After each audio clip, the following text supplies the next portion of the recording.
Hello అందరికీ, ఈరోజు నేనైతే ఎంతో సింపుల్గా ఉండే టమాటో ఎగ్ కర్రీ అయితే చేస్తున్నానమాట. ముందుగా ఒక గిన్నెలో ఆయిల్ వేసుకొని ఉల్లిగడ్డలను అయితే వేసి వేయించుకోవాలండి. ఆ విధంగా వేగిన తర్వాత కొద్దిగా అల్లం పేస్ట్ ఇంకా పసుపు అయితే వేసి మంచిగా వేయించుకోవాలి.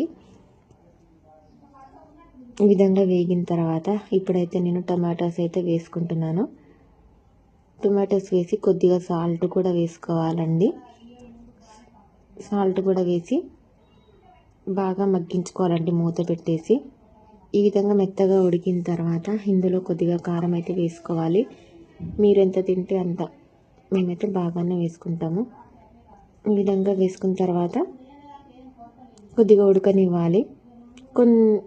కావాలంటే వాటర్ కూడా వేసుకోవచ్చు అండి. నేనైతే కొద్దిగా వాటర్ అయితే వేసాను. ఈ విధంగా ఉడికిన తర్వాత 3 గుడ్లను అయితే కొట్టి వేసుకున్నాను. గుడ్లను వేసిన వెంటనే కలపకూడదండి. ఆ విధంగా కొద్దిసేపు ఉడికిన తర్వాత ధనియాల పొడి అయితే వేసుకోవాలండి. ఇంతే అండి, ఎంతో సింపుల్గా ఉండే టమాటో ఎగ్ కర్రీ. మీకు కనుక నచ్చినట్లయితే లైక్ చేయండి, షేర్ చేయండి, సబ్స్క్రైబ్ చేసుకోండి.